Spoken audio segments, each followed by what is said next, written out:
दिन भर शिव कथा को श्रवण करना, भगवान की भक्ति को करना।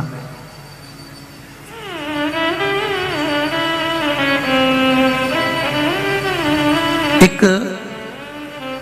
बीमारी होती है जिसमें नसें चोक हो जाती हैं, मस्क्यूल एक बीमारी होती है जिसका इलाज ना तो भारत की भूमि पर है न विदेशों में। उसमें वो धीरे धीरे धीरे धीरे शरीर नसें काम करना बंद करती चली जाती है।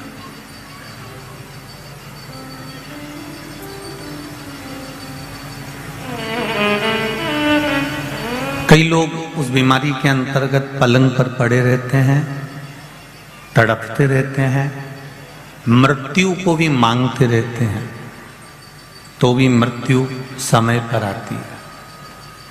पर बेटे काव्य ने, इस पुत्र ने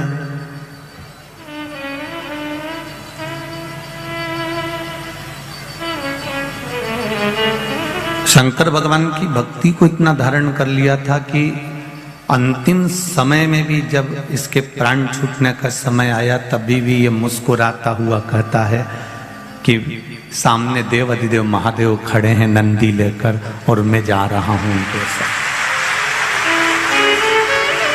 मुस्कुरा रहा, प्रसन्न है, आनंदित है। और यही होना चाहिए। अंत समय प्रभु आना पड़ेगा, वचन दिया तो निभाना पड़ेगा। आए ना आए प्रभु कुटुंब कबीरा, अंत समय भोले वचन दिया तो निभाना पड़ेगा। जब शरीर में कष्ट था तो इस बच्चे ने टीवी पर कथा सुनी और रोज अपने पापा मम्मी से कहता कि मुझे एक बार शिव महापुराण की कथा करवाना है, सुनना है।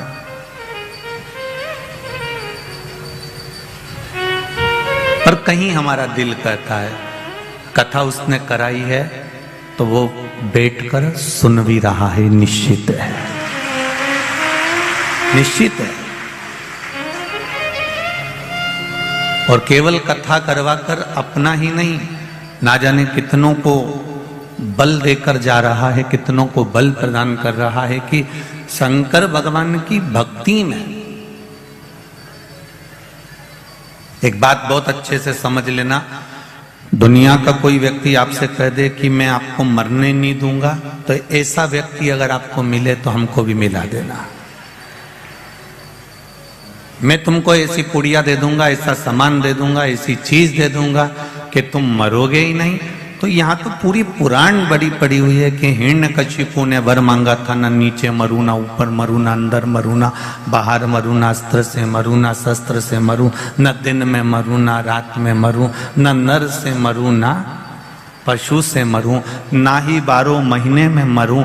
इसलिए एक अधिक कर उसको अधिक मास में नरसिंह अवतार लेकर मार दिया था। तुम कितनी भी चतुरता से वर मांग लो, तुम कितने भी चतुर बन जाओ, पर मृत्यु तो निश्चित है, उसको कोई नहीं टाल सकता। बस एक बात का स्मरण आपकी जिंदगी में रखिएगा कि मृत्यु सत्य है। हमारे कर्म का भोग हमको भोगना ही निश्चित है, पर भगवान के भजन के बल पर, भगवत स्मरण के बल पर, भगवान की भक्ति के बल पर सामने से अगर दुख आता भी है ना तो थोड़ा सा ठहर जाता है, थोड़ा सा रुक जाता है। ऐसा नहीं है कि कर्म का भोग हम नहीं भोगेंगे, तकलीफ आई। एक पत्र आया है, देखिए आप।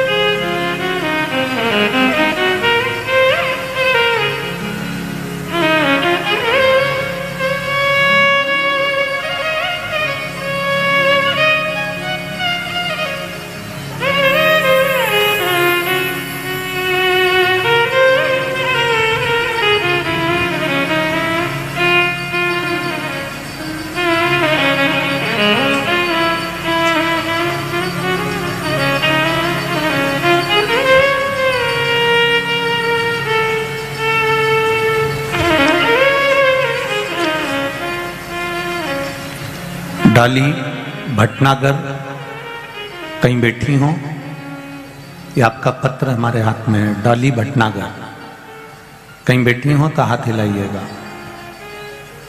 अगर दोनों तीनों या चारों पांचों पंडाल में कहीं बैठी हो तो भी दोनों हाथ ऐसे हिला देना तो दिख जाओगे। और कैमरे वालों से दिख गई क्या? ठीक है, उस पंडाल में है। कैमरे वालों से निवेदन है कि उस पंडाल में भी आप कैमरे से उस बेटी का अवश्य दर्शन कराएं। डॉली भटनागर।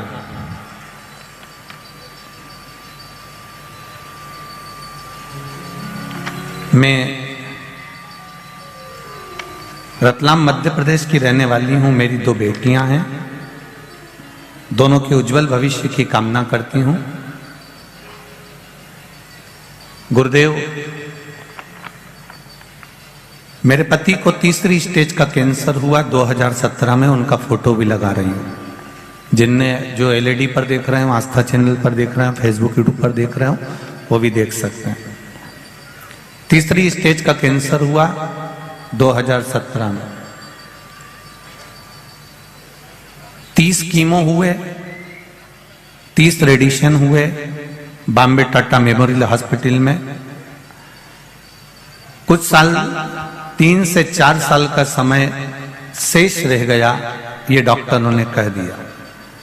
डॉक्टरों ने कहा इससे ज्यादा इनकी उम्र नहीं है और आप इनको ले जा सकते हो।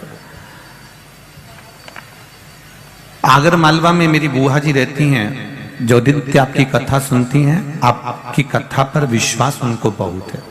फिर मैंने पशुपतिनाथ का व्रत किया उनके कहने पर। रोज शंकर भगवान को जल चढ़ाती, बेलपत्र चढ़ाती। एक बेलपत्र और जल लाकर अपने पति प्राणेश्वर को देती। बाबा की कृपा ऐसी हुई, जिन डॉक्टरों ने कहा था कि 3-4 साल के मेहमान हैं, बाबा की कृपा से आज मेरे पति पूर्ण तरह से स्वस्थ हैं। मैं बाबा को प्रणाम करने आई हूं। उनका फोटो भी लगा रही हूं और पत्र भी लिख रही हूं। शिव कृपा। बैठिए बेटा, बैठिए। डाली भटनागर बैठ जाइए। शिव कृपा। इस पत्र में आपने लिखा है कि लोग हंसते हैं, कहते हैं कि बेलपत्र चढ़ाने से या जल चढ़ाने से कोई लाभ हो सकता है। मैं उनको कह सकती हूं कि 3rd स्टेज का कैंसर में भी जब डॉक्टर जवाब दे देते हैं तब बेलपत्र और जल ही काम आया। शिव भक्ति का बल ही इतना प्रबल होता, उस बल के आगे सब फीका। पर एक निवेदन करना चाहूंगा कि भगवान शंकर दिखावे से कभी प्रसन्न नहीं होते। भगवान शिव आपके बहुत अच्छे पहनावे से प्रसन्न नहीं होते। भगवान शंकर आपके द्वारा दिए गए 56 भोग से प्रसन्न नहीं होते।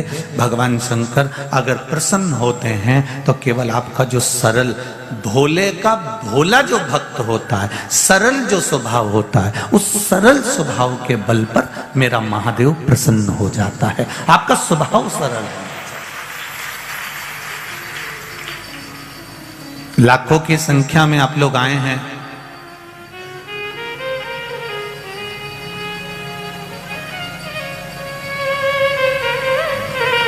जैसे भगवान के सामने शुद्ध घी का दिया लगाया जाता है कि घी का दिया लगाओ पर शुद्ध घी का लगाओ। शुद्ध घी से मतलब है कि आपका स्वभाव भी शुद्ध होना चाहिए।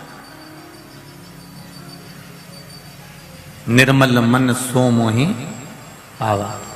आपका स्वभाव अगर निर्मल है, शुद्ध है, तो परमात्मा मिलेगा जरूर, ये निश्चित है। परमात्मा को मिलने में देरी नहीं होगी। आपका स्वभाव जितना निर्मल होगा, भगवान उतनी जल्दी प्राप्त होगा। आपके भोलेपन से मेरा भोला मिल जाता।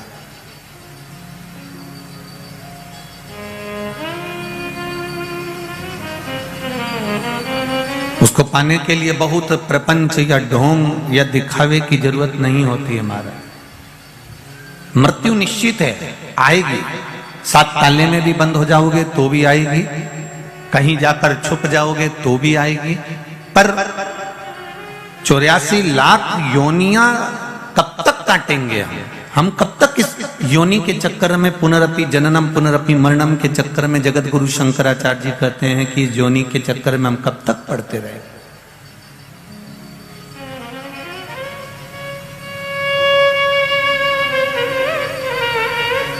हम इन योनियों के चक्कर में कब तक पढ़ेंगे।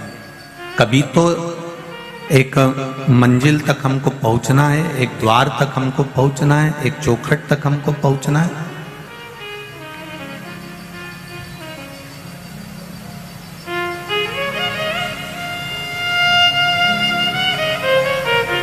फ्रिज की दुकान से फ्रिज लेकर आओ तो फ्रिज वाला भी गारंटी देता है कि 1 साल की गारंटी है। बोलो री गुजराती जी जी, बोलो री बड़ोदरा वाली, सही है कि गलत है?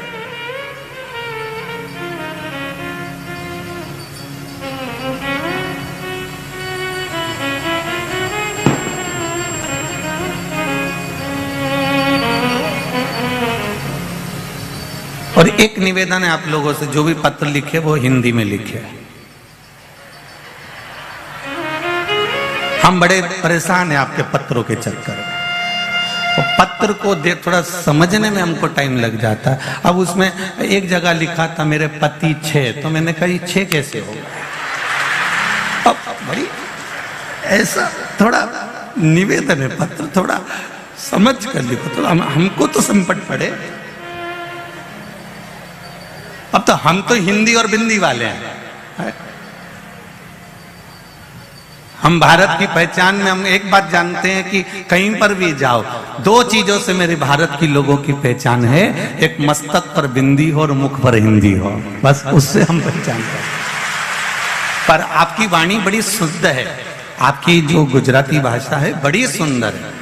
जैसे सारी दुनिया में कड़ी खाओ, जो कड़ी बनती है ना, सारी दुनिया में जो कड़ी बनती है, उस कड़ी को खाओगे तो उसमें मिर्ची नमक अच्छी मात्रा में मिलेगा, पर यहाँ की जो कड़ी खाओगे उसमें मीठी नीम और थोड़ी सी शक्कर या मिठास जरूर मिलती है। इनने खट्टे को भी मीठा कर रखा है, इसलिए तो गुजराती है।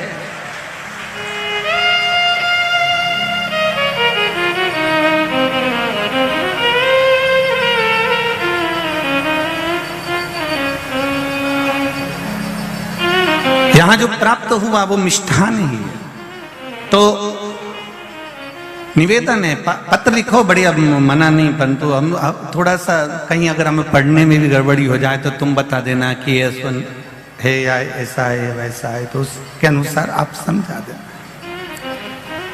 शंभु शरणे पड़ी मांगू घड़ी रे, दुख काटो दया करी ने दर्शन, दया करी ने दर्शन। भगवत स्मरण की ओर चले। भगवान को दिखावा प्रिय नहीं है, भगवान को छल प्रिय नहीं है, भगवान को प्रपंच प्रिय नहीं है। भगवान शुद्ध भक्ति जानते हैं।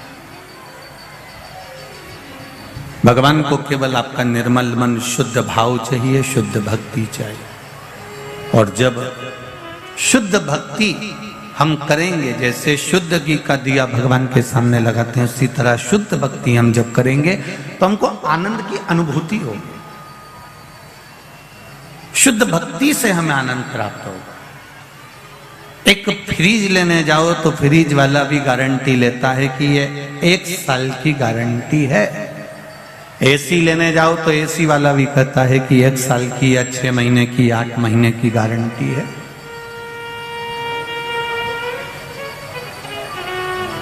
एक छोटी सी सामान मशीन लेने जाओ तो लोग कहते हैं इसमें इतने महीने की, इतने साल की गारंटी है। एक बिजली का सामान बल्ब भी लेकर आओ तो उसमें तारीख लिख देते हैं एलईडी बल्ब पर कि इतने समय की गारंटी। जम के बोलो, गारंटी है। पर इस मनुष्य की, इस मानव के शरीर की आज तक कोई ने गारंटी नहीं दी। ज्योतिषाचार्य भी अगर पत्रिका बना देते हैं, ज्योतिषाचार्य भी अगर पत्रिका का निर्माण करते हैं, उसमें वर्ण लिख देंगे, गण लिख देंगे, मैत्री लिख देंगे, आपका सब कुछ लिख देंगे, उसमें योनि आदि सब लिख देंगे और उसमें लिख भी देंगे कि साहब ये बहुत अच्छा है, 100 साल की इसकी जिंदगी, 80 साल की इसकी जिंदगी है, खूब पढ़ेगा, खूब लिखेगा। कलम से बहड़िया परिवार के कोई सदस्य कह रहे थे, गुरुजी हमारा जो काव्य हमारे पास से गया, बहड़िया परिवार से कोई कह रहा था कि हमारा जो पुत्र, हमारा काव्य हमारे पास से गया, इसकी आप पत्रिका देखोगे ना गुरुदेव। तो कई हमने ज्योतिषाचार्यों को दिखाया था, सबने कहा था बहुत अच्छी पत्रिका, स्वस्थ रहेगा, खूब पढ़ेगा, आगे चलकर एक नई बिल्डिंग का निर्माण करेगा और खूब लंबा जॉब करेगा और खूब विदेश की यात्रा करेगा। फिर गुरुजी जब इतना सब कुछ था तो फिर ये गया क्यों, इसने प्राण क्यों छोड़े, इसके प्राण क्यों गए? हमने जितने ज्योतिषाचार्य को दिखाया, हमने जितनों को दिखाया, सबने कहा कि ये काव्य नाम का बच्चा खूब आगे बढ़ेगा, खूब उन्नति करेगा, खूब बिल्डिंग बनाएगा, खूब देश विदेश की यात्रा करेगा, इसकी उम्र लगभग 85 से 90 साल की रहेगी। ये सब कुछ लिखा था। इसके बाद भी फिर ये ऐसा क्यों हो गया, कारण क्या था? हम फिर निवेदन करेंगे। फ्रिज की गारंटी हो सकती है, गाड़ी की गारंटी हो सकती है, एसी की गारंटी हो सकती है, मशीनों की गारंटी, बल्ब की गारंटी, गद्दा तकिया की भी गारंटी हो सकती है, चद्दर और कपड़े की भी गारंटी हो सकती है, एक घड़ी लेकर आओगे उसकी भी गारंटी हो सकती है, सोना और चांदी, तांबा और पीतल की भी गारंटी हो सकती है। पर गारंटी नहीं होती तो मनुष्य की कोई गारंटी नहीं है कि यह कब चले जाएगा। जीवन का कोई ठिकाना नहीं। कोई कितना लिखकर भी दे देगा ना कि ये 90 साल जिएगा या 80 साल जिएगा या 100 साल जिएगा,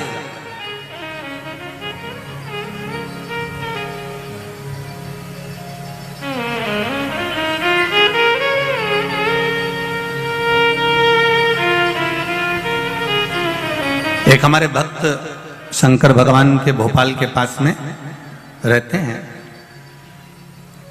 उनसे किसी ने कह दिया कि तुम्हारे अब तकलीफें आना चालू हो गई है, तुम्हारे को तकलीफ आएगी और तुम जो है अब जो है समाप्त हो जाओगे, तुम्हारी उम्र पूरी हो गई। ये बात है लगभग 12-15 साल पुरानी। अब वो बड़े दुखी रहते थे, खाना पीना छोड़ दिया था उन्होंने। अब बच्चों को भी समझा दिया, देखो मेरी उम्र नहीं है, अब बच्चों का ब्याह जल्दी से हो जाए, मेरे को जाना है, अब मैं मरने वाला।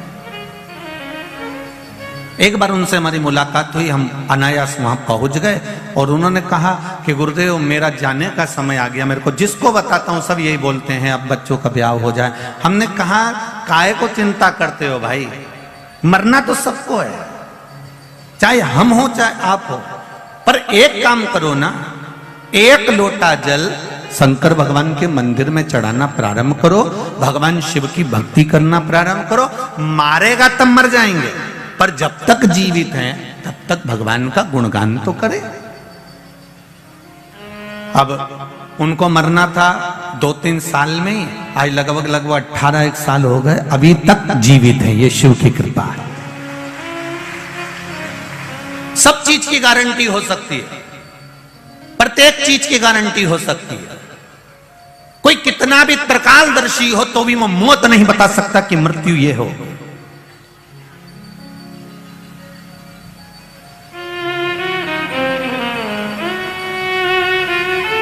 हमारे काव्य की हमने पत्रिका दिखाई, लोगों ने कहा इतना जिएगा, कोई कहता था इतना करेगा। तो ये क्यों? मृत्यु की गारंटी नहीं है ना, मनुष्य के शरीर की कोई गारंटी नहीं है। सब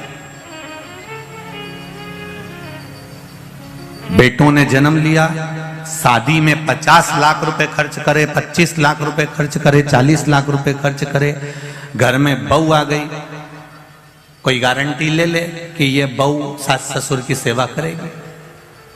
अगर कहीं बड़ौदा के लोग गारंटी लेते हो तो हमको भी बता, हम भी इधर की बहू ले जाएंगे।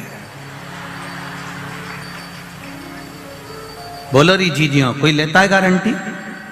कहने वालों ने सबने कहा नहीं साहब लड़की अच्छी है, नहीं साहब उसका पिताजी अच्छा है, नहीं साहब उसकी माताजी अच्छी है, नहीं साहब ये सब बढ़िया है, नहीं साहब ये अच्छा है, नहीं साहब। तो ये तो सब जानते हैं कि ये माता पिता अच्छे हैं, सब कुछ ठीक है, पर जब ये गर्भ में रही उस समय पर कितना संस्कार मिला है वो देखा जाता है। एक व्यक्ति कोयले को उठाया, फेंक दिया, कोयले का हाथ उसने चेहरे पर लगाया, चेहरा काला हो गया।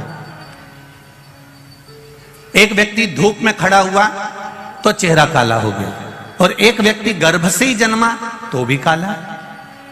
अब जिसने कोयला उठाकर फेंका था, चेहरे पर लगा दिया था, उसको तो पानी से धोकर साफ किया जा सकता है। बोलो रे जीजियों, सही है कि गलत है?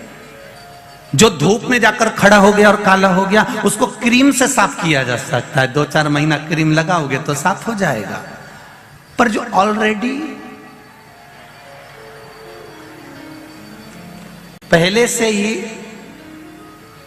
अब उसको फेयर एंड लवली कितना भी लगा, वो साफ होगा? नहीं, उसको बनाया ही ऐसा।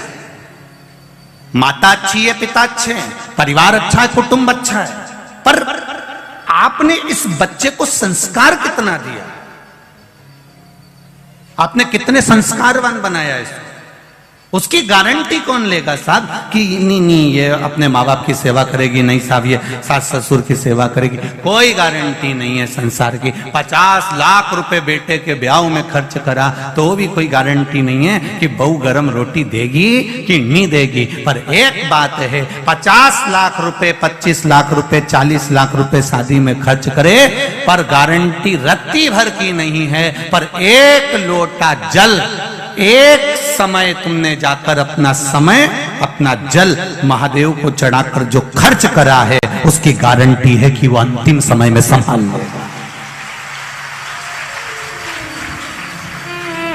परिवार की गारंटी नहीं दे सकता, कुटुंब की गारंटी नहीं है, कुटुंब परिवार नाते रिश्ते सबकी गारंटी नहीं है। पर एक लोटे जल की जरूर गारंटी है कि एक लोटा जल तुम अगर भगवान को चढ़ा रहे हो तो उसका फल तुम्हें प्राप्त होगा। एक पत्र आया है, वो भी देखो।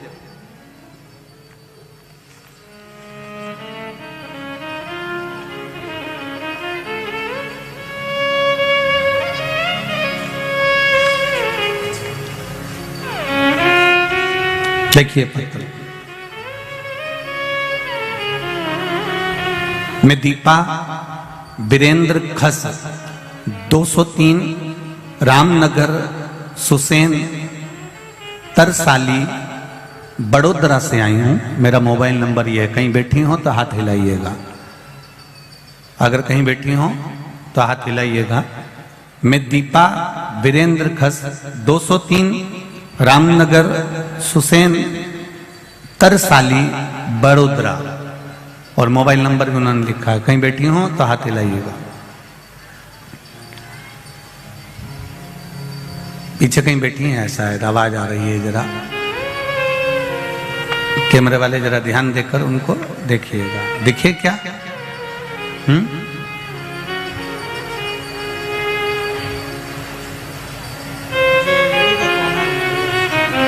दिखा है? हाँ ठीक। कल से एक बहेड़िया परिवार से निवेदन, एक टीवी हमारे सामने भी रख दो, हमें भी तो दिखे कि कौन थी। अब कभी कभी दूसरी बार बड़ोदरा आ गए तो कम से कम कोई नहीं पहचाने तो जीजी तो पहचान लेगी कि हमारा महाराज है। ठीक है, दिख गई क्या? हाँ ठीक है। श्री शिवाय नमस्तुभ्यम जीजी, केम छो? श्री शिवाय नमस्तुभ्यम, बाबा की कृपा, गुरुदेव बाबा की कृपा से मेरे 16 साल की और 12 साल की बेटियां हैं गुरुदेव। उसके बाद में मेरे यहां कोई संतान नहीं है। सब लोग कुछ ना कुछ कहते थे, बेटे के लिए बेटा नहीं है। डॉक्टर को मैं दिखाने गई, डॉक्टर ने कह दिया 10 साल हो गए हैं तुमको बच्चे के बाद में, कोई संतान का सुख अब तुमको नहीं मिल सकता। तुम टेस्ट बीबी भी करवाओगे तो संतान नहीं होगी, तुम्हारे को अब संतान नहीं है। डॉक्टर से जांच भी करवाई, सबने मना कर दिया। तब मैंने पशुपति व्रत करना प्रारंभ करा और बाबा से विनती करी, बाबा मेरे घर में 2 बेटियां हैं, आपकी कृपा से। दुनिया के लोग कुछ ना कुछ कहते रहते हैं, इस झोली को एक बार फिर भर दीजिए। बाबा की कृपा से मैंने पशुपति व्रत पूर्ण किया, कुबरेश्वर धाम पहुंच गई सीहोर, और कुबरेश्वर धाम पर जाकर मैंने फरवरी 2020 की कुबरेश्वर धाम की रुद्राक्ष वितरण वाली कथा श्रवण करने बैठ गई। जब कुबरेश्वर धाम की उस कथा को सुना तो मैंने भी कंकर शंकर को हाथ में रखकर कह दिया कि अब तुझे संभालना है और मुझे एक बार गोदी और भरना है। बाबा की कृपा से वहां से आई और प्रभु की कृपा से मेरे घर में पुत्र का जन्म हुआ है। मैं बाबा को यहाँ पर प्रणाम करने आई हूँ, उसका फोटो भी लगा रही हूँ। ये शिव कृपा, ये शंकर की उदार।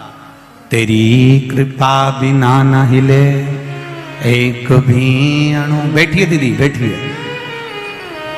तेरी कृपा बिना न हिले एक भी अणु, लेते हैं श्वास तेरी कृपा से तनु तनु।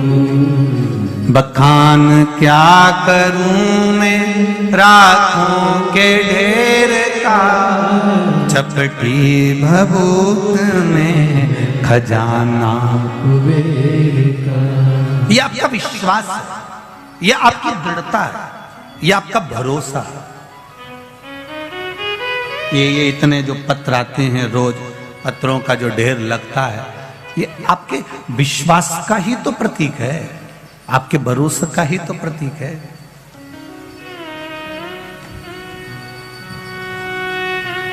शिव कथा कह रही है, मृत्यु को कोई नहीं टाल सका। कर्म की गति आपको बढ़ाएगी, आप कर्म के अनुसार आगे बढ़ते चले जाएंगे। पर उस कर्म के साथ में अगर आपने भगवान का भजन किया है, शिव भक्ति की है, शंकर भगवान को एक लोटा जल समर्पित किया है, तो ये निश्चित है जो हमारे सामने दुख तकलीफ कष्ट आ रहा है वो धीरे धीरे धीरे धीरे कटता चले जाएगा और भगवान आपका हाथ पकड़कर आगे बढ़ाता चले जाएगा। ये निश्चित। पर उसमें दिखावा नहीं होना चाहिए, उसमें आपका जल चढ़ाने में छल नहीं होना चाहिए। जल में छल को दूर कर दो।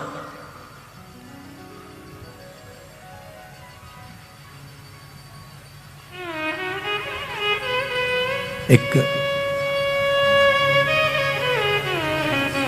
भक्त ने, श्री कुम्मन दास जी, एक बार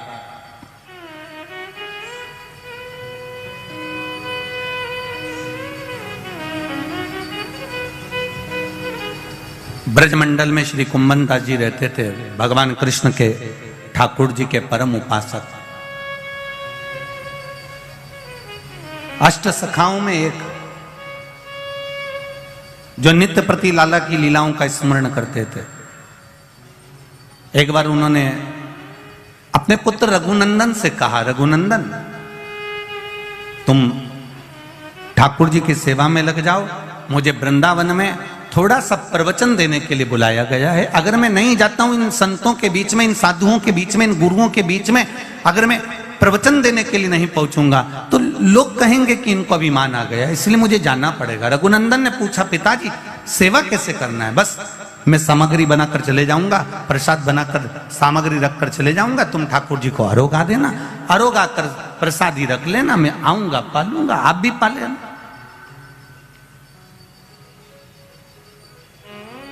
अब रोज कुम्मन दास जी ब्रजमंडल में वृंदावन जाते, प्रवचन देते, शाम के टाइम पर आते और आते से वो कहते, लाओ बेटा रघुनंदन भगवान का प्रसाद लाओ, लाओ जरा, ठाकुर जी को जो अपन ने दिया है निर्माण, आप भगवान को जो प्रसाद प्रदान करे हैं, जो सामग्री निर्मित करी हुई अपन ने भगवान को धराई।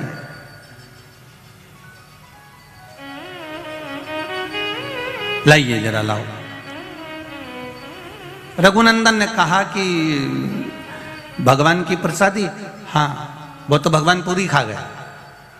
कुंभन दास जी बोले ऐसा हो नहीं सकता कि भगवान पूरी खा जाए। नहीं नहीं नहीं, एक बार भगवान के सामने मैंने प्रसादी रखी और भगवान के सामने रखकर मैं बैठ गया और भगवान से कहा तुम रोज आते थे, रोज खाते थे, पिताजी तुमको भोग लगाते थे, आज आए क्यों नहीं हो? आपको आना पड़ेगा। छोटा सा बच्चे का रूप रखकर भगवान आते हैं, खाकर चले जाते हैं। कुंभन दास जी को लगा मेरा बेटा झूठ बोलना चालू कर दिया, इसको भूख लग रही होगी तो खाना चालू कर दिया। रोज 1 दिन हो गया, 2 दिन हो गया, 8 दिन हो गए, 10 दिन हो गए, पर रघुनंदन भगवान का प्रसाद कुंभन दास जी को नहीं देता। आज कुंभन दास जी के मन में आ गया कि चलो मैं जरा एकांत में खड़े होकर देखता हूं कि रघुनंदन प्रसाद का करता क्या, आखिर वो प्रसाद जाता कहां है।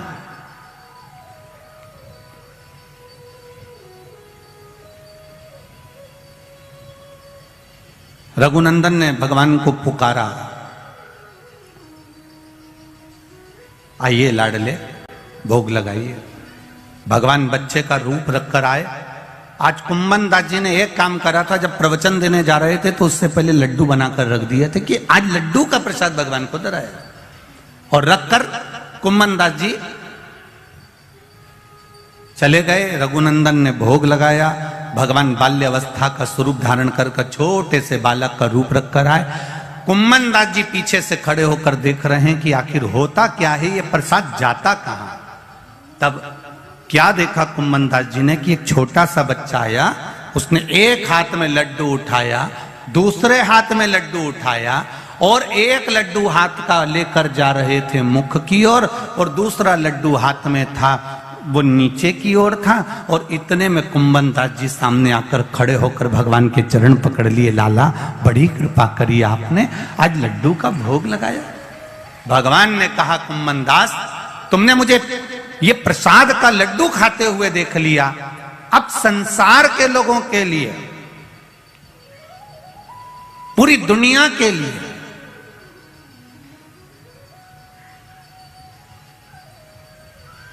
अगर मान लो वो प्रसाद घर में नहीं भी है, मान लो घर में प्रसाद नहीं भी पहुंचा है, तो मेरे भगवान कृष्ण कह रहे हैं कुंभन दास तुमने जो लड्डू प्रसाद को मेरे हाथ में देखा है, दुनिया के लोग भले अब घर में प्रसाद पहुंचे ना पहुंचे, पर मेरी ये लड्डू गोपाल की जो मूर्ति है, मात्र अगर इसका दर्शन ही कर लेंगे तो संपूर्ण तीर्थों के प्रसाद का फल उनको प्राप्त हो जाता है।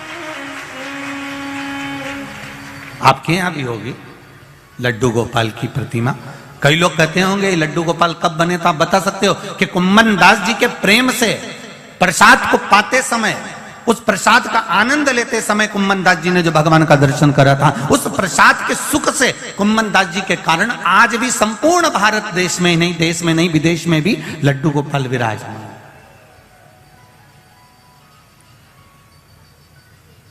प्रसाद की मूलता को कुंभन दास जी किया। जैसे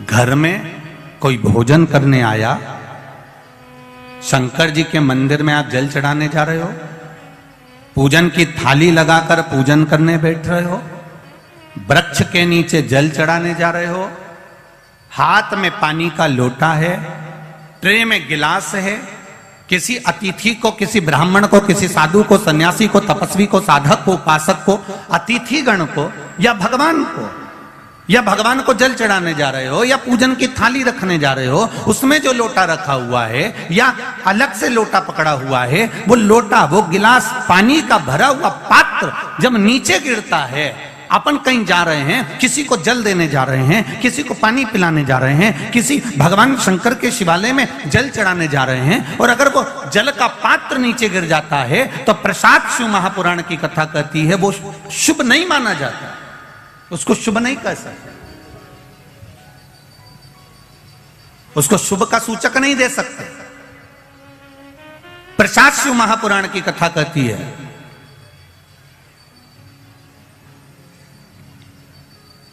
चंचूला देवी, बिंदुक की धर्मपत्नी, तुमरुका जी के यहां चली गई। तुमरुका जी से प्रार्थना करी, तुमरुका जी मेरे पति के मोक्षार्थ आप शिव महापुराण की कथा श्रवण करा दो। तुम रुका जी ने कहा कथा कहने में मना नहीं है, पर तू बेधव्य है। अगर कोई जोड़े से बैठकर आराधना करे तू कथा सुन, मना नहीं है, तो कथा सुनेगी। वेधव्य नारी अगर शिव महापुराण की कथा को श्रवण करती है तो पति के लोक हो जाती है। कुंवारी कन्या शिव महापुराण की कथा को श्रवण करती है, उत्तम वर प्राप्त कर उत्तम कार्य की ओर जाती है। कोई पुरुष शिव महापुराण की कथा को श्रवण करता है, उत्तम फल को पाता है। कोई सौभाग्यवती नारी शिव महापुराण की कथा को श्रवण करती है तो वो अखंड सौभाग्य प्राप्त करती है। ऐसी पावन शिव महापुराण की कथा, तो फिर मैं बेधव्य होकर इस कथा को श्रवण कर सकती हूं? क्यों नहीं कर सकती? तू कर कथा श्रवण।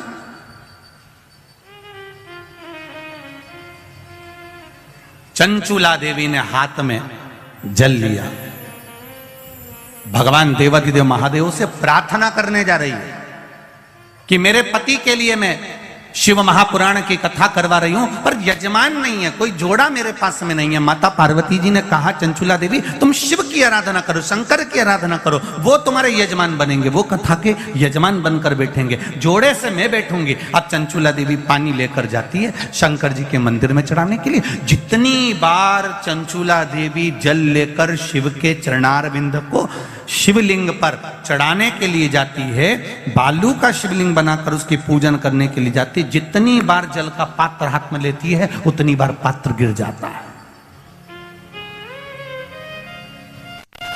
अभी तक जितनी भी कथा हुई हैं, आप पुरानी कथा भी निकाल कर देखना, उस कथा में चंचुला देवी का जो आराधना का प्रसाद जल का जो महत्व है वो आज तक कथा में वर्णन नहीं आया।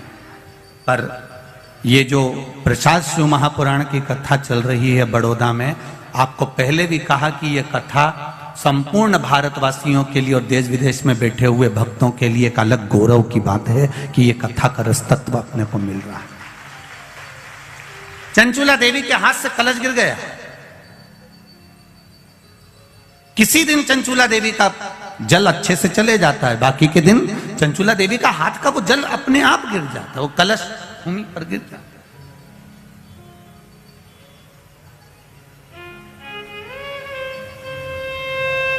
फिर चंचुला देवी अंदर जाती है, फिर जल लाती है, फिर शिव जी को समर्पित करती है, पर एक बार का लाया हुआ जल तो नीचे गिर गया। कितनी सुंदर सुंदर बात हमारे यहां शिव महापुराण वर्णन करती है। मांग में माता सिंदूर भर रही हैं, मांग में सिंदूरा भरा जा रहा है, मांग में कंकु भरा जा रहा है, मांग में सिंदूर भरा जा रहा है, और वो सिंदूर नाक पर गिरता है। वो सिंदूर नासिका पर गिर गया तो कहते हैं कि कोई काल आने वाला था पति के ऊपर, वो काल टल गया और नाक पर सिंदूर आया तो नारी का सौभाग्य और अखंड हो गया, ये शास्त्र कह रहा। और सिंदूर भरते समय वही सिंदूर अगर भूमि पर गिर गया तो अब देखिए जरा, देवी भागवत को उठाकर पढ़िएगा, वो सिंदूर जो मांग में भरा जा रहा है और नाक पर गिर गया तो शुभ होगा, पति की उम्र बढ़ाएगा, घर में बच्चों का विवाह होने वाला होगा, कोई अच्छी सूचना आने वाली होगी। मांग में भरने वाला सिंदूर नाक पर आकर गिरता है तो कोई सूचना अच्छी मिलने वाली होती है, कोई बंधन कटने वाला होता है, कुछ अच्छा हमारे परिवार में होने वाला होता है, पति की उम्र बढ़ने वाली होती है, कोई रोग आने वाला था वो कट रहा होता है। और वही सिंदूर अगर भूमि पर मांग में भरते समय गिर जाता है तो समझ लो कि कुछ ना कुछ ऐसा काम होने वाला है कि मेरी आंख में आंसू आएंगे, वो निश्चित है, वो निश्चित है। चाहे वो किसी प्रॉपर्टी के चक्कर में हो, परिवार के चक्कर में हो, नातों के चक्कर में हो, पुत्रों के चक्कर में हो, बेटियों के चक्कर में हो, पति के चक्कर में हो, रिश्तेदारों के चक्कर में हो, कुटुंब मायका ससुराल के चक्कर में हो, पर निश्चित है कि नेत्र में जल जरूर आएगा, ये निश्चित था। क्योंकि भूमि पर वो सिंदूर अगर नाक पर गिरा है तो शुभ है, पर वही सिंदूर अगर भूमि पर गिरा है तो वो अशुभ है।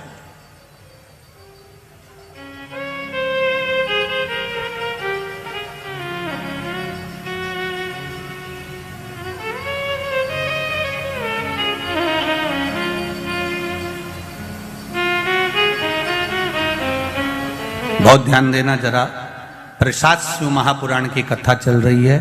संपूर्ण देशवासियों की मेरी माताओं से निवेदन है, मेरे इन भाइयों से निवेदन है, उसको जरा ध्यान से सुनना। आप सालासर बालाजी गए, आप मेहंदीपुर बालाजी गए,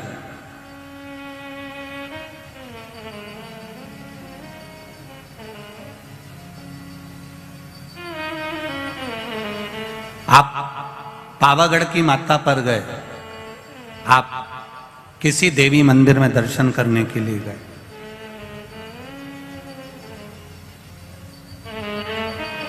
वहां से उन्होंने हनुमान जी के मंदिर का सिंदूर लिया और तुम्हारे माथे पर लगा दिया।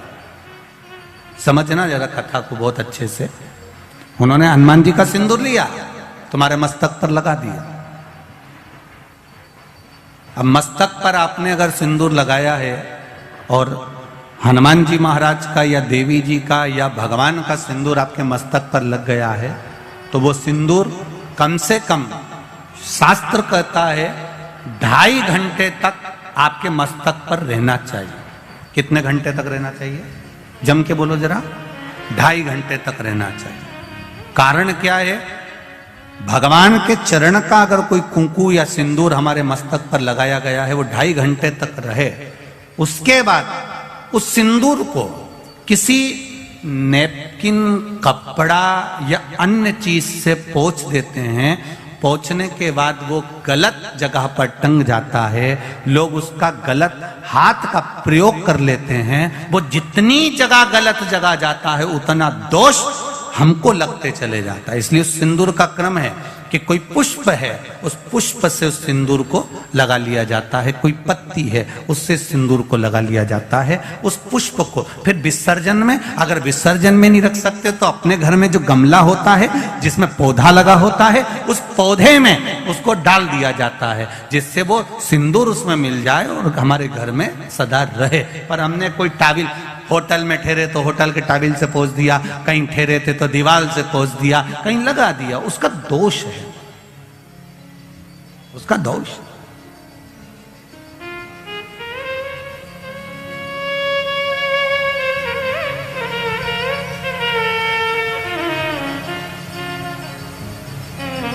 कितना सुंदर बात कहा गया है। नारी मस्तक पर मांग में सिंदूर भर रही है, नाक पर गिरा शुभ है, जमीन पर गिरा शुभ है, जमीन पर गिरा वो शुभ है, पर मांग का सिंदूर नाक पर आया। इसलिए आज भी बिहार में, जो लोग राजस्थान में, बिहार में, मारवाड़ में इधर उधर अगर आप लोग जाते होंगे तो जब कई बार आपने देखा होगा, आप जाइए जरा कहीं योग लगे तो दादी रानी सती के मंदिर पर जाइए, या आप कहीं झुंझुन जाइए, कहीं आप बिहार साइड, उत्तर प्रदेश साइड में जाएंगे तो माताएं जब मांग भरती है, जब वो छठ की पूजन करती है, कोई बड़ी पूजन करती है, तो सिंदूर थोड़ा सा नाक पर लगाकर सिर तक लेकर जाती है। चाहे बंगाल साइड में चले जाओ, चाहे आप यूपी में, चाहे बिहार में चले जाओ, नासिका पर सिंदूर का भाव हो जाता, जमीन पर नहीं गिरी।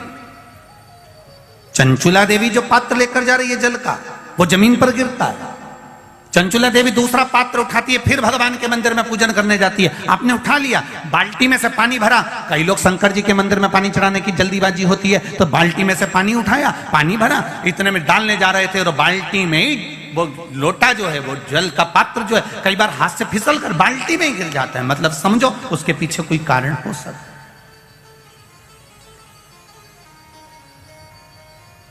पूजन की थाली में लगाया हुआ पानी का पात्र, तुमने थाली ली, कपड़ा ढक दिया, लेकर जा रही थी, वो पानी थाली में लुढ़क गया। कारण क्या है? चंचुला देवी बार बार जल भगवान शिव को समर्पित कर रही है, जल चढ़ाने के लिए जाती, 2-4 दिन अच्छे निकलते, फिर वो पानी हाथ का गिर जाता है। चंचुला देवी के मन में तो कोई भाव प्रकट नहीं हुआ। पूजन कर कर कर कर कर कर थक गई चंचुला देवी, पर महादेव प्रकट नहीं हुए। महादेव ने ये नहीं कहा कि मैं तुम्हारे पति के लिए पार्वती जी के साथ में जोड़ा बांधकर बैठ जाता हूं और तुम्हारा जजमान पद मैं ग्रहण करता हूं। ये शंकर भगवान नहीं बोले चंचुला देवी से, एक बार भी नहीं बोला, शब्द ही नहीं बोले। और जब चंचुला देवी बार बार जल चढ़ा रही है, शिव प्रकट नहीं हो रहा है। तब चंचुला देवी के मन में भाव जागृत हुआ तो तुमरुका जी के पास में गई। बाबा तुमरुका जी के चरणों में जाकर निवेदन किया। भगवान शिव की कथा कह रही है।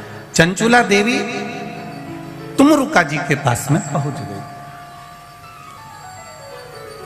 अब तुमरुका जी ने पूछा, चंचुला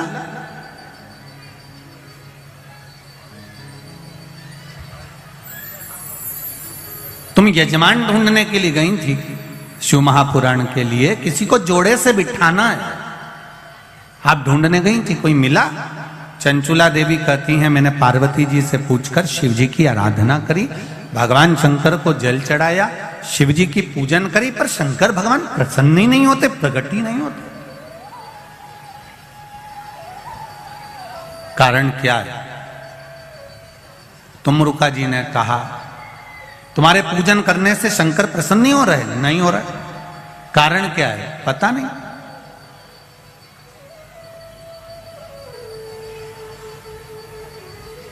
तुमरुका जी ने देवऋषि नारद को बुलाया। नारद जी आए। श्रीमन नारायण, श्रीमन नारायण। नारद जी ने आकर पूछा, तुमरुका जी क्या बात है, आपने मुझे याद किया? बोलो क्या बात है? ये चंचुला देवी शंकर जी की आराधना कर रही है, जल चढ़ा रही है, सब कुछ कर रही है, इसके बाद भी शिव पार्वती जोड़े से आकर कथा के यजमान क्यों नहीं बनते? कहा, देवऋषि नारद ने कहा कि ये जब जल लेकर जाती है, जल भूमि पर गिर जाता है। किसी अतिथि को भोजन कराते समय हाथ से गिलास, ट्रे से गिलास नीचे गिर जाता है, या पूजन करते समय कलश जमीन पर लुढ़क जाता है, या भगवान को जल चढ़ाते समय पानी का कलश जमीन पर गिर जाता है। देवऋषि नारद पुराण में कहते हैं, उसका एक कारण होता है कि जो पूजन कर रहा है, जो भोजन करा रहा है, या जो जल देने जा रहा है, उसके पूर्वज जरूर प्यासे हैं और उनको अन्न का भाग नहीं मिल रहा, इसलिए वो जल बार बार भूमि पर गिर रहा।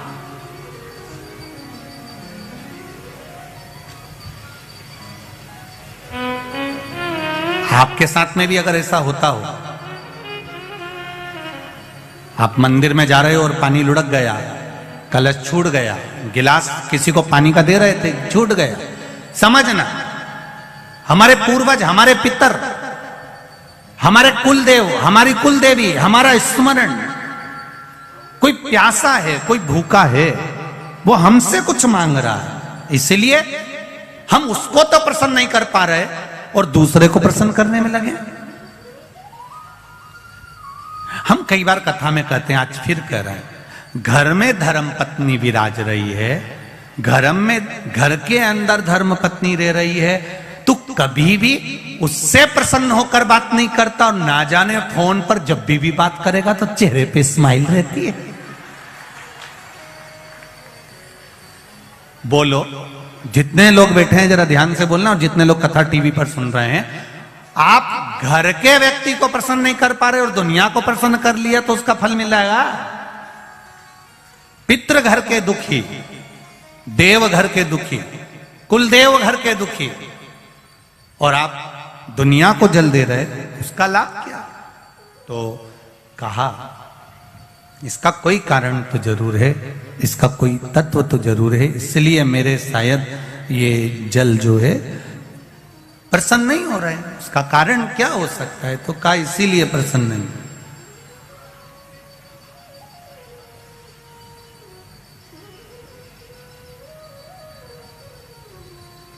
ये धर्म पत्नियां जो होती हैं ना, ये बहुत ध्यान रखती हैं अपने पति के चेहरे का।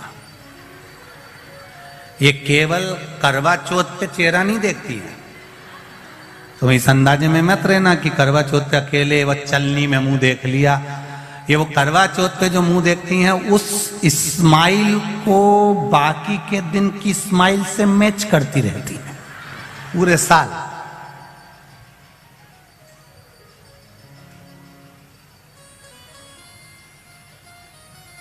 ये देखती रहती है। महाराज अब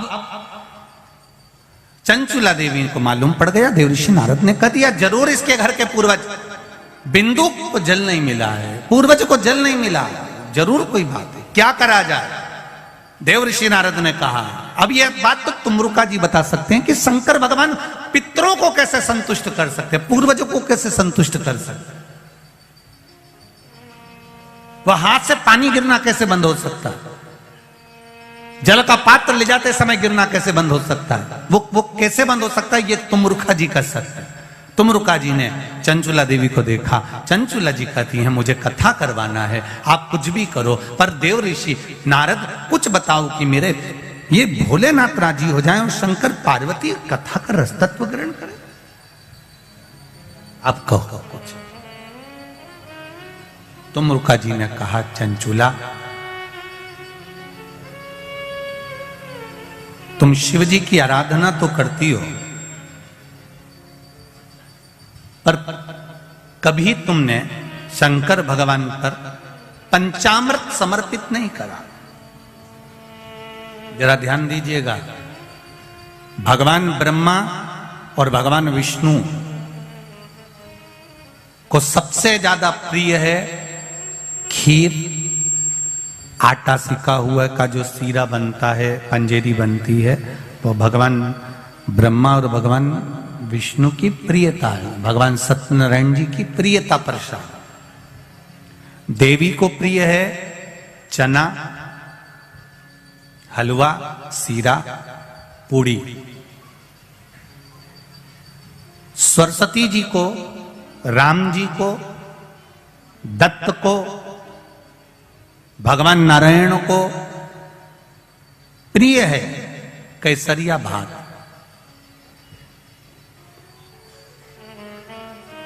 पर 33 कोटि देवी देवताओं में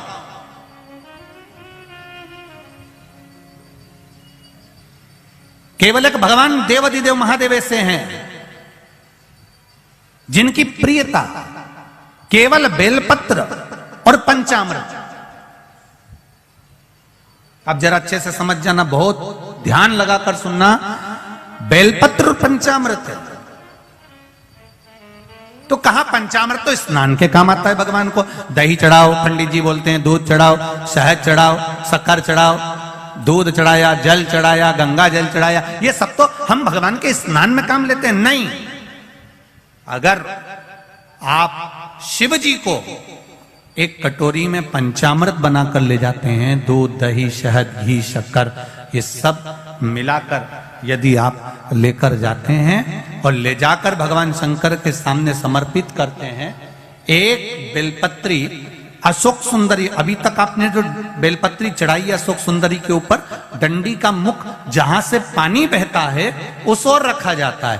पर जब हमें ऐसा लग रहा है कि हमारे पितृ भूखे हैं या हमारे पूर्वज प्यासे हैं या उनको भाग नहीं मिल रहा, इसलिए मेरा कोई काम नहीं हो रहा, इसलिए शिव राजी नहीं हो रहा है, तो ये बेलपत्री के भाग को बदल दिया जाता है। ये बेलपत्री अशोक सुंदरी की जगह पर जब चढ़ाया जाता है तो ये पत्ती का जो भाग है जहां से पानी बहता है उस ओर रखा जाता है और ये डंडी का भाग शिवलिंग की ओर रखा जाता है। और यहीं पर भगवान शंकर को जो तुम पंचामृत बनाकर लेकर गए हो वो पंचामृत चढ़ाया जाता है और वही पंचामृत थोड़ा सा शिवलिंग पर चढ़ा दिया जाता है। उसके बाद में पितृ पूर्वज जल की आस नहीं रखते, न भोजन की आस रखते हैं, क्योंकि शंकर उनको तृप्त कर देते हैं, शिव उनको पूर्ण कर देते हैं।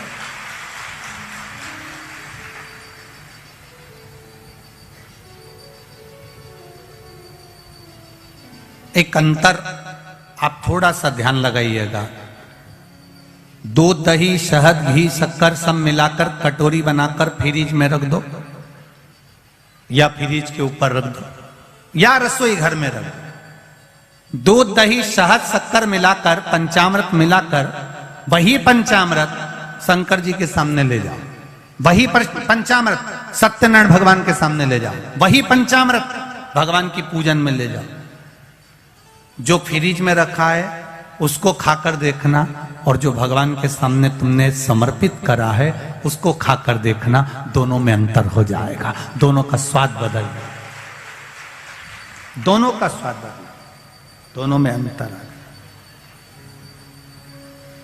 आप उसको खाकर देखिए, उसमें अंतर मिलेगा आपको।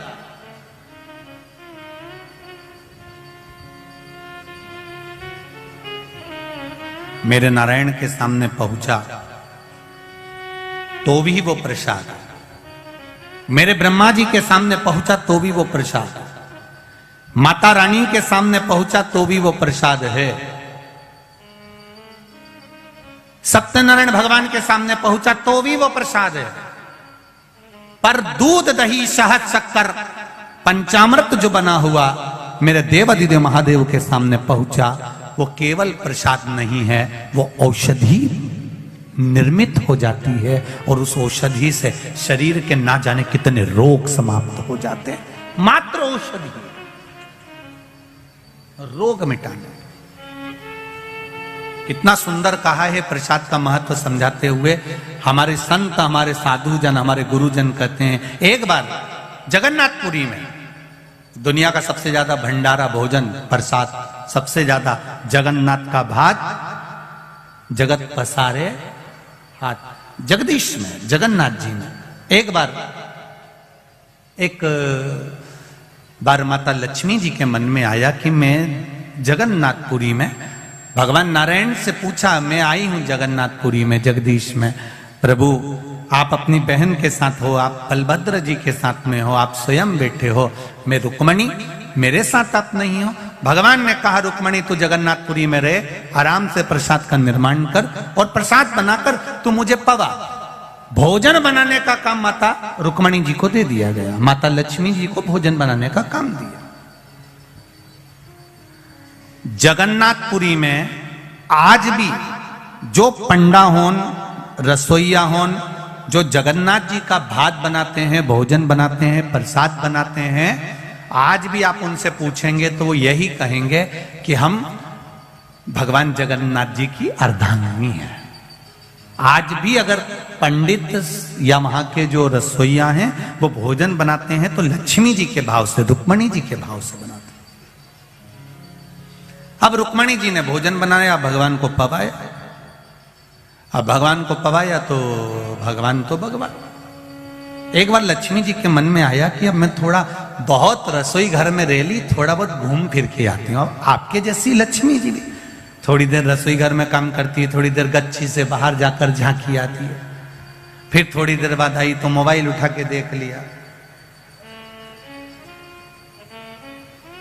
रसोई घर में काम करते करते हेडफोन लगा लिया, फिर थोड़ी देर ध्यान गया तो टीवी देख ली, काम चल रहा है। लक्ष्मी जी ने सोचा चलो मैं बाहर घूम कर आती हूँ। आज लक्ष्मी जी बाहर निकल गई और लक्ष्मी जी पूरी जगन्नाथपुरी में घूम रही है, पूरी जगदीश।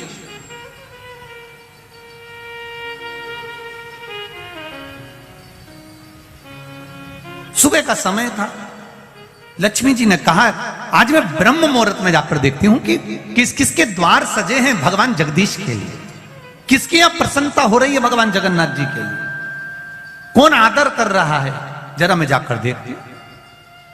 अब लक्ष्मी मैया जो चली, पंडाओं के यहां पहुंची तो पंडा हों तो आराम से सो रहे थे,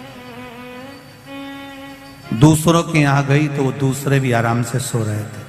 केवल एक सुबह सुबह झाड़ू लगाने वाला स्वीपर जो था, झाड़ू लगाने वाला जो था लक्ष्मी जी, उसको देखती है कि बताओ ब्रह्म मुहूर्त में उठकर, सुबह से उठकर झाड़ू लगा रहा है, आज तो मैं इसी के घर जाऊंगी। और लक्ष्मी जी सुबह सुबह सुबह सुबह जहां झाड़ू लगा रहा था उसी के झाड़ू लगाते लगाते लक्ष्मी जी उसके पीछे पीछे चलने लगी। हमारे सनातन धर्म में आज भी शुभ माना जाता है अगर स्वीपर झाड़ू लगाए और वहां से आप निकल कर चले जाओ तो जरूर कोई शुभ कार्य होने वाला होता है, उसकी सूचना हमारे यहां दी जाती है।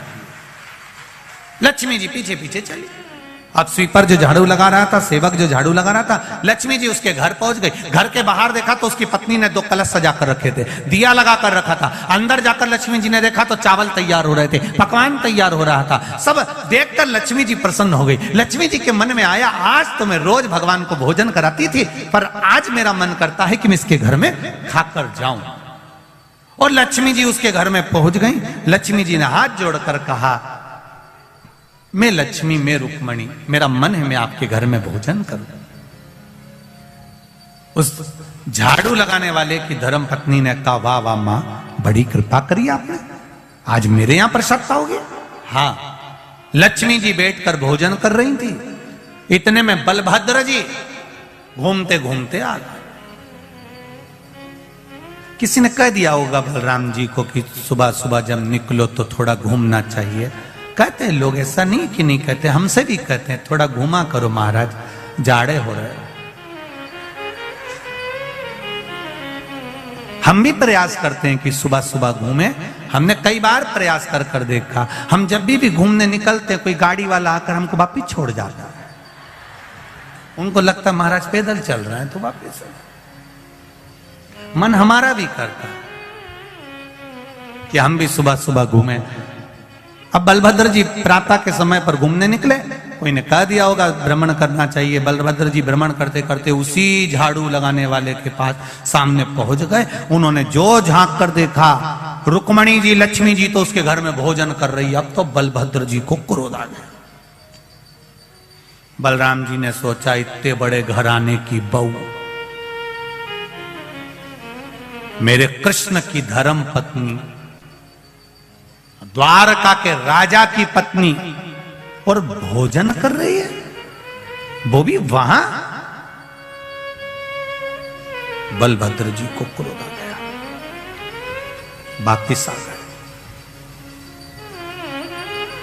रुक्मणी जी अंदर गई, भोजन बना के लाई।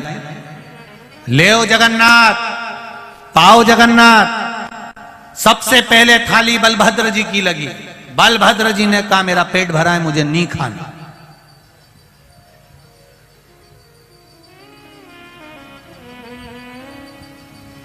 अब ये लक्ष्मी जी के, रुक्मणी जी के जेठ जी हैं, और जेठ जब तक ऐठे नहीं तब तक काय का जेठ। तो जेठ जो होता है वो थोड़ा ना थोड़ा तो ऐठता है। बहू ने हमारे को तो पूछा ही नहीं, बहू ने हमको प्रणाम करा ही नहीं, बहू ने हमको पानी पिलाया ही नहीं। अब रुक्मणी जी ने सबसे पहली थाली बलभद्र जी की रखी, बलभद्र जी ने नहीं खाया। भगवान कृष्ण बैठे रोटी का टुकड़ा तोड़ने लगे। उन्होंने देखा मेरा भाई भोजन नहीं कर रहा, क्यों नहीं कर रहा? भगवान कृष्ण ने पूछ लिया, दाऊ दादा क्या बात है, आप भोजन नहीं कर रहे? दाऊ दादा बोले, बस मेरे को भूख वूख नहीं लग रही है, आज मेरा मन अच्छा नहीं। अब इनके क्या मालूम कि बहू को देख लिया था शॉपिंग मॉल में। अब इनको क्या मालूम कि ये भोजन क्यों नहीं कर रहा है।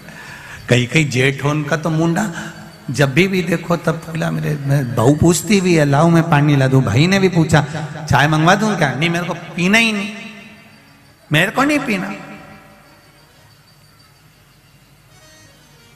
लाओ। भगवान कृष्ण ने पूछा, दाऊ दादा सबसे पहले भोजन आप करते हो, अरे आपको भूख नहीं लग रही? नहीं, मेरे को भूख नहीं लग रही, मैं भोजन नहीं कर।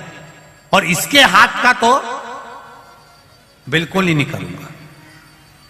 अब तो कन्हैया को संकट पड़ गई। कन्हैया ने सोचा जरूर कोई बात है, जरूर कोई बात।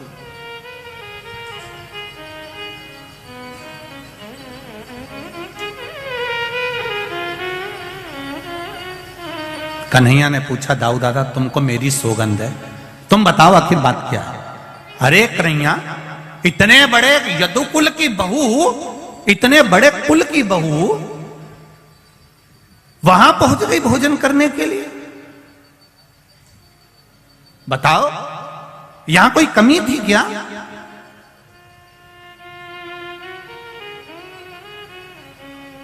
दाऊ दादा मैं भोजन नहीं करूंगा। भगवान कृष्ण से कहा, रुक्मणी जी ने, आप तो भोजन कर लो। भगवान कृष्ण कहा, मुझे भी भोजन नहीं करना। अब भाई का पक्ष तो लेना ही पड़ता है, नहीं करूंगा। रुक्मणी जी ने कहा, ठीक है। करो, दोनों की थाली उठा के साइड में धर लो। ताऊ जी ने कन्हैया से कहा, बताओ स्वारी तक नहीं बोल रही,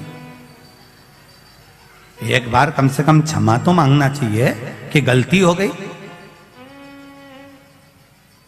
मैं तुम्हारे हाथ का भोजन नहीं करूंगा, दाऊ जी ने कहा। भगवान कृष्ण ने भी कह दिया, ठीक है हम भी तुम्हारे साथ में।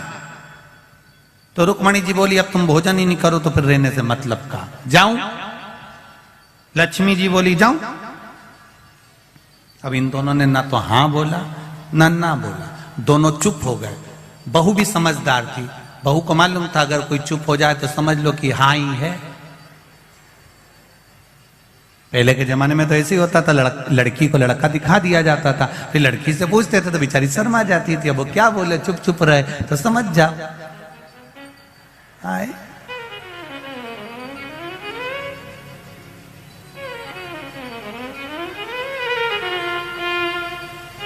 वो तो कहीं कहीं अगर दिक्कत आ जाती है, एक जैसे एक जगह एक नई लड़की की शादी हुई और बेचारा पति को पहली बार लड़की को लिवाने के लिए, बहू को लिवाने के लिए ससुराल आ गया तो उसने कहा चलो, अब पत्नी ने सिखा दिया था, देखो तुम मेरे घर आओ ना तो थोड़े से अच्छे से आना, ऐसे तुम्हें ना हर कभी खेत खलियान जैसे इधर उधर घूमते रहते ऐसे मत आ जाना, थोड़ा मर्यादा से आना और बहुत समझदारी की बात करना। मेरे घर के लोग सब पढ़े लिखे, उन्होंने कहा तू चिंता मत कर, मैं भी उनसे ज्यादा पढ़ा लिखा हूं। चले गया ससुराल गया तो उन्होंने थाली लगाई भोजन की, उसमें पूड़ी रख दी, पूड़ी रखी तो उन्होंने खाना चालू करा। उसमें अब इतनी सी पूड़ी तो उसके पति को लगा इतनी सी, कई काम की, उन्हें एक ही में भर ली। अब एक ही में जो भरी तो इतने में पत्नी ने भी तुरंत हाथ जोड़कर धीरे धीरे कहा, इशारा करके, मतलब 2 टुकड़े तो कर लो पूड़ी के। अब इसको लगा कि पत्नी बोल रही है एक की जगह 2 खाओ, इसने 2 पूड़ी एक इस हाथ में एक इस हाथ में, दोनों उठा के मुंह में, फिर उठाई इसने तो पत्नी को लगा गजब का पति मिला। इसने तुरंत अपने हाथ को माथे पे ठोका, ये भी समझ गया अब पूड़ी जब भी खाना है तो उसको उठा के पहले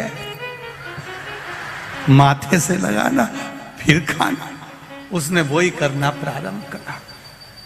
अब इसको समझ।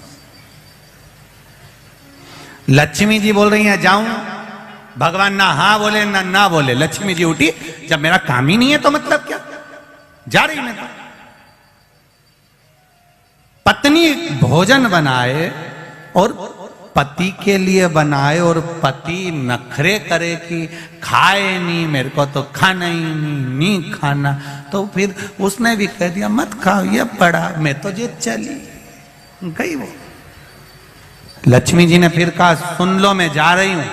भगवान कुछ नहीं बोले। दाऊ जी ने कन्हैया से कहा एक बार मुंह से नहीं निकला कि क्षमा मांग ले, कि अब के बाद मैं खाना खाने मानी जाऊंगी, नहीं बोले। लक्ष्मी जी चलिए। लक्ष्मी जी ने कहा मैं चली गई ना तो सोच लेना, फोन भी नहीं लगाऊंगा, फिर मत कहना तुम मेरे से, और मैं गई ना तो फिर समझ लेना। इतने में दाऊ जी बोले कन्हैया जान दे अब अच्छे से ही।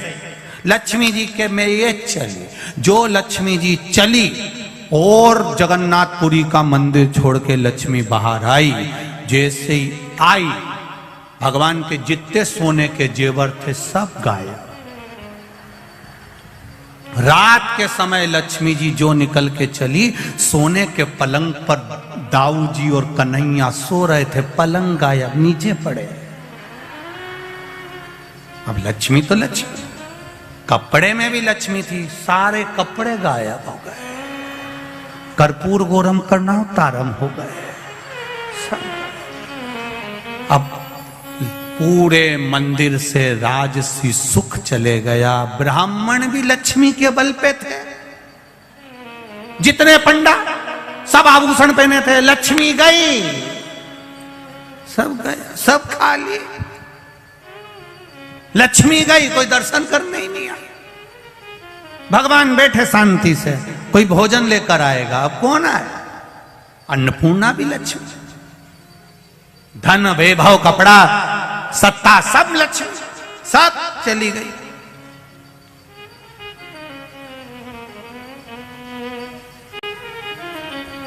दाऊ जी ने कन्हैया से कहा, बड़ी बुरी हालत हो गई रे।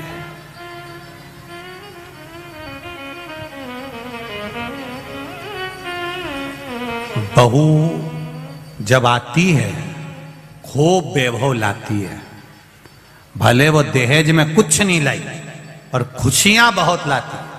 और बहू जब झगड़ा कर कर जाती है ना,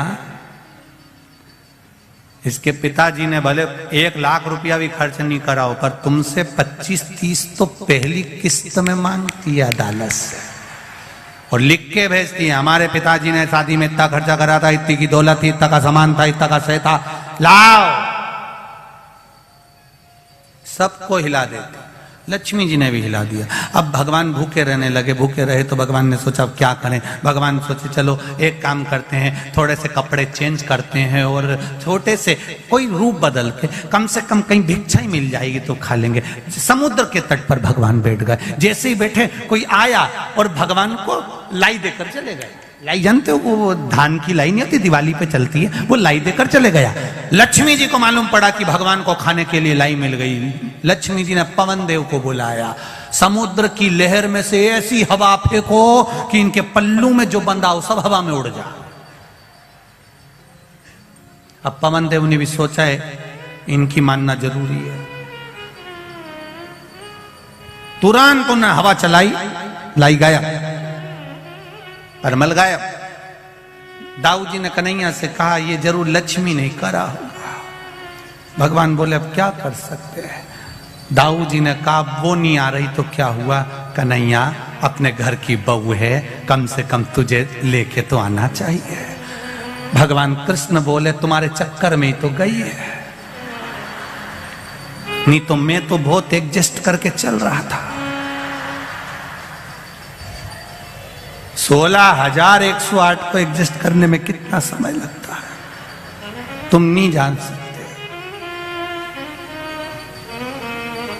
सबको संभाल के चल रहा, परंतु अब जा लेकर आ उसको। ढूंढेंगे कहां पर, ढूंढा उसको, कहां गई, सब दूर ढूंढा। दाऊ जी ने कहा मुझे मालूम है कहां मिलेगी, वहीं झाड़ू लगाने वाले को वहीं मिलेगी। लक्ष्मी जी वहीं बैठी थी अंदर। कन्हैया पहुंच गए रूप रखकर, भिक्षाम दे, भूख लगी। अंदर से आवाज आई, ले ओ बाबा। अंदर से लक्ष्मी जी ने आवाज लगा कर कहा नहीं रुको, दोनों को अंदर बुलाओ, दोनों को बिठाकर भोजन कराओ।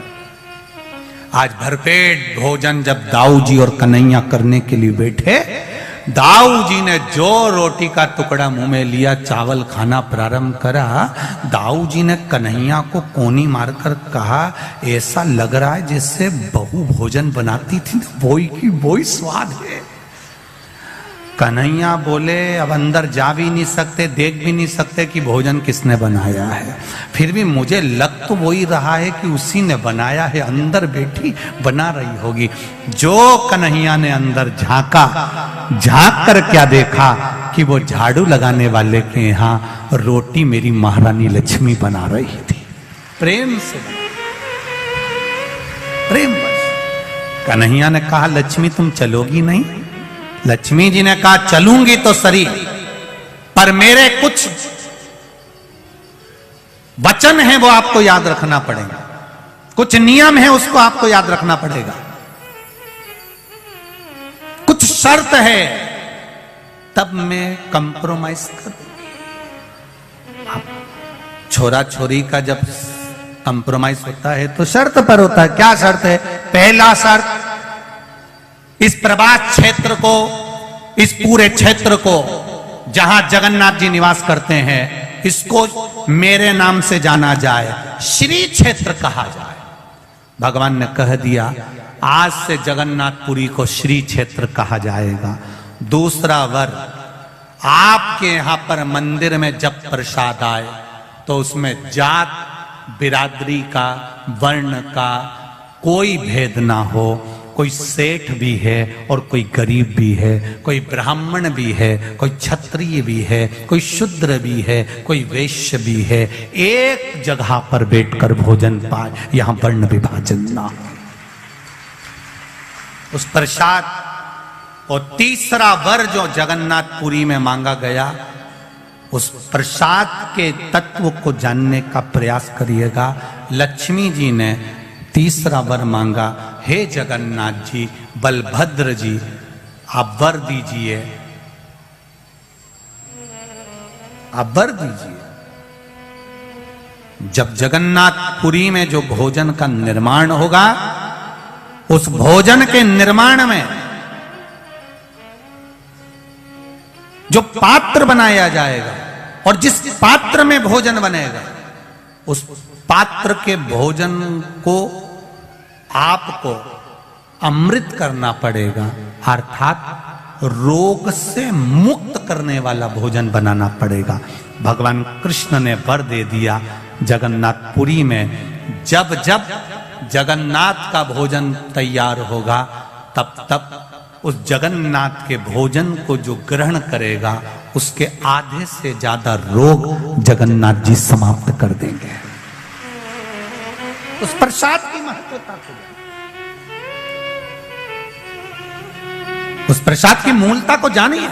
वो प्रसाद की महत्वता कितनी होगी, वो प्रसाद की मूलता कितनी होगी। शिव महापुराण की कथा कहती है, भगवान ब्रह्मा जी भी इस मूल तत्व को नहीं जान पाते हैं। भगवान ब्रह्मदेव भी बार बार भगवान शंकर के पास में जाते हैं, पर भगवान शंकर को पहचान नहीं पाते हैं। तब स्वयं काल भैरव ने आकर ब्रह्मा जी का जब सिर काटा, और वो सिर जब लुढ़कता हुआ गया, जिससे कर्मनाशा नदी प्रकट हो गई। जब ब्रह्मा जी का मस्तक बट का वृक्ष बन गया और बड़ का पेड़ बनकर जब निर्मित हो गया, तब जाकर उस बट वृक्ष के रूप में ब्रह्मा जी जब प्रकट हो गए, तब बट वृक्ष के नीचे जब ब्रह्मा जी प्रकट हुए और शंकर भगवान पर लोग जल चढ़ाने के लिए आते, कुछ रख कर जाते, तो भगवान उस बट वृक्ष के रूप में ब्रह्मा जी उस प्रसाद को ग्रहण करते। तब जान पड़ा कि प्रसाद का मूल तत्व क्या हुआ है, तब उसको पहचान पाए हैं।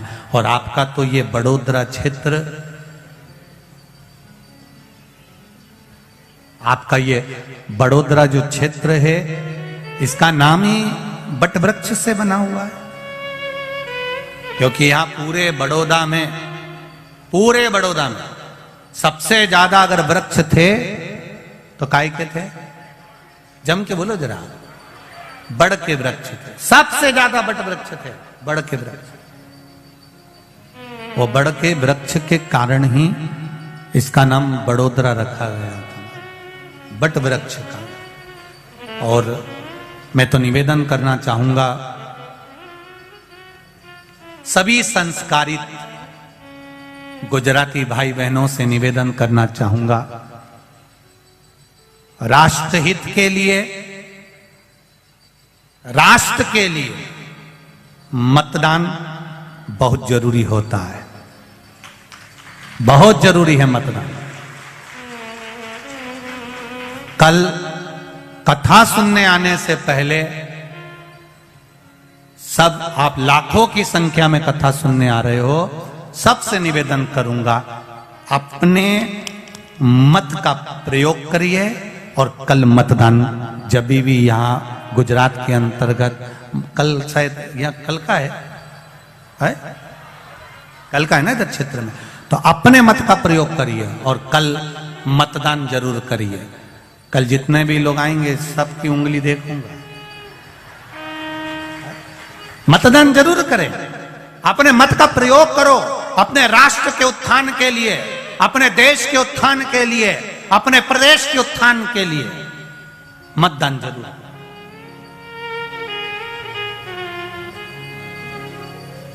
अवश्य करेंगे।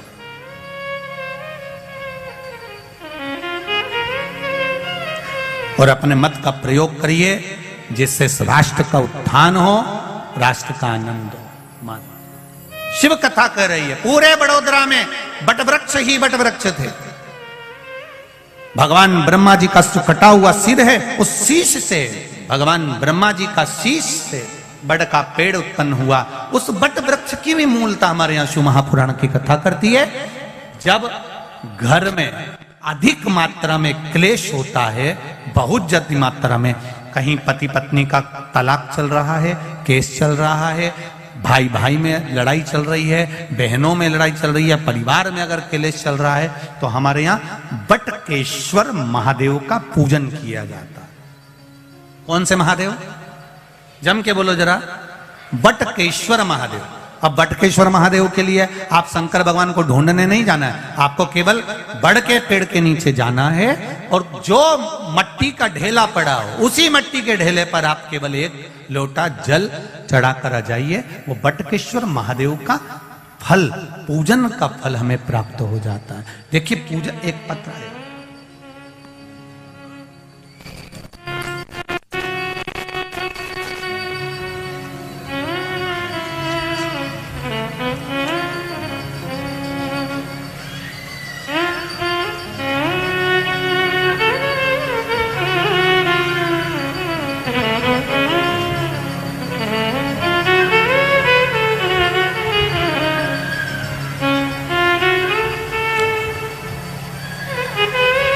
कल्पना सतीश जी पाटिल।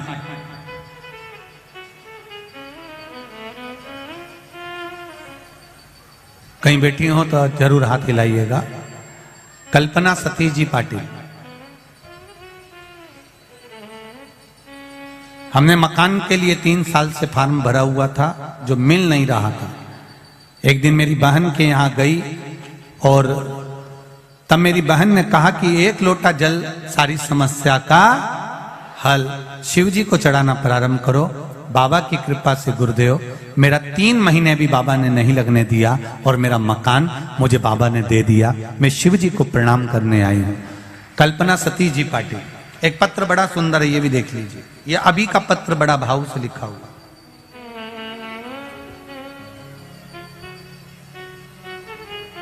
मेरा नाम शाह वैशाली है। मैं अकलेश्वर गुजरात से आई हूं। कहीं बैठी हो शाह वैशाली जी तो हाथ हिलाइएगा। जहां भी बैठी हो आप हाथ हिलाइएगा। मेरे पति को जॉब नहीं लग रही थी गुरुदेव, इंटरव्यू भी देते थे लेकिन कोई भी जवाब नहीं आया था। गुरुदेव, मैं जून 2022 टीवी के माध्यम से आपकी कथा सुन रही थी, फिर आपके बताए हुए उपाय सब किए, पशु प्रतिव्रत भी किया। पर गुरुदेव, आप कहते हो कि फाइल जब मोटी होती है तो उसको छुपाने में थोड़ा समय लगता है, देर से खुलती है। तो मैंने इंतजार किया। फिर आपने कानपुर की जो अभी कथा हुई है उसमें बताया था कि 7 लोटा जल शिव जी को चढ़ाओ और बेलपत्री को घर लेके आना। 11 से 21 दिन बाद उस बेलपत्री का विसर्जन कर देना। वही मैंने किया और 11वें दिन ही बाबा की कृपा से मेरे पति को इंटरव्यू को कॉल आया और मेरे पति की जॉब लग गई। मैं बाबा को प्रणाम करने आई। ये शिव है औघड़ी। शिव महापुराण की कथा कहती है। आप बटकेश्वर का पूजन कर रहे हैं, जल चढ़ा रहे हैं, भाव से भगवान शिव की आराधना कर रहे हैं, दिल से भगवान शंकर को मनाने का प्रयास कर रहे हैं, तो वो दिल से देता भी है।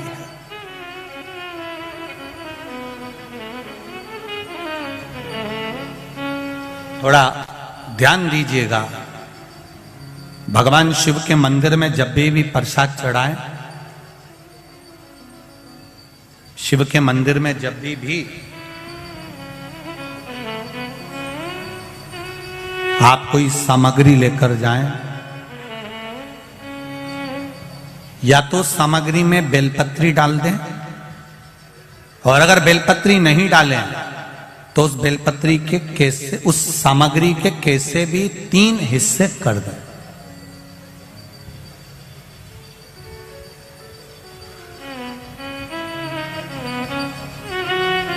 शिव महापुराण की कथा कर रही है। एक भाव वर्णन किया है।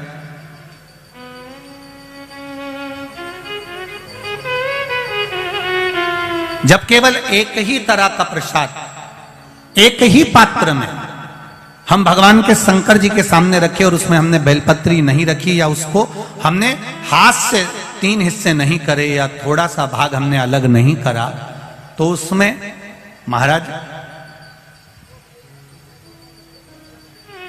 भगवान शिव के जो गण हैं उनका हिस्सा हो जाता।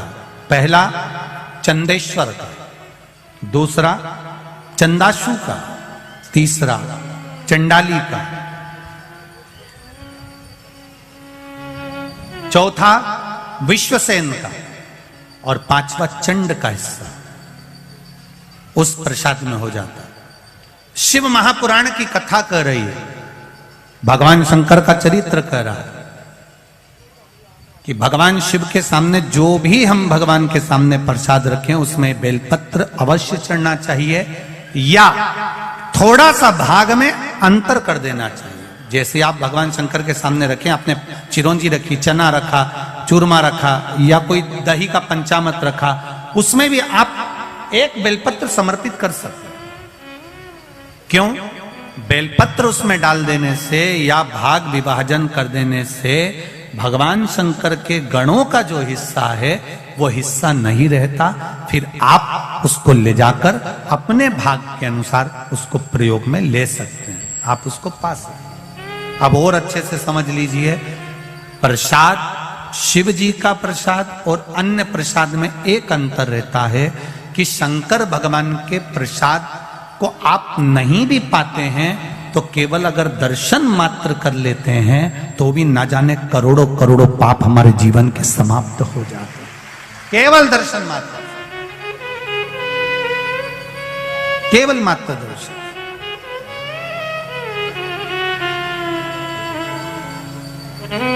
इसीलिए शिव कथा कह रही है महाराज।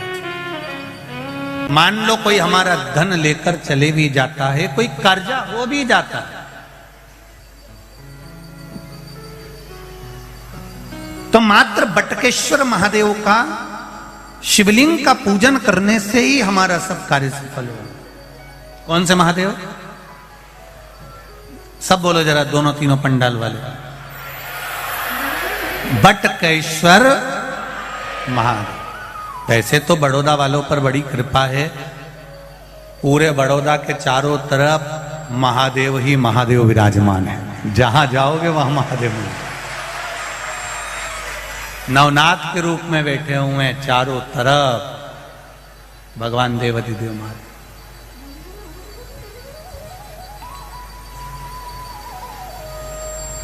कुछ तो कृपा है शंकर जी की बड़ोदरा वालों पर, जो शंकर जी इनको गोदी में लेकर बैठे हुए हैं और चारों तरफ महादेव बैठे हुए हैं। कुछ तो कृपा बड़ोदरा वालों पर शिव जी की है, करुणा है, कुछ तो कृपा।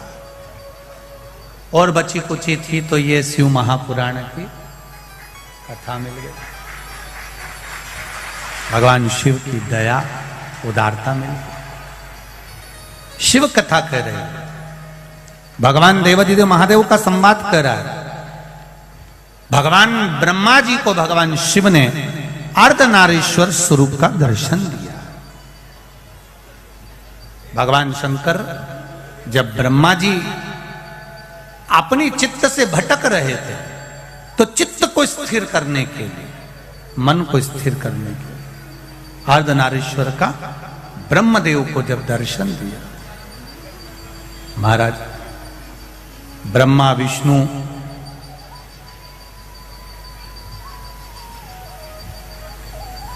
और महेश तीनों के बीच में बात हो रही है। ब्रह्मा विष्णु महेश पधार रहे हैं, जोरदार ताली बजाकर स्वागत करिए।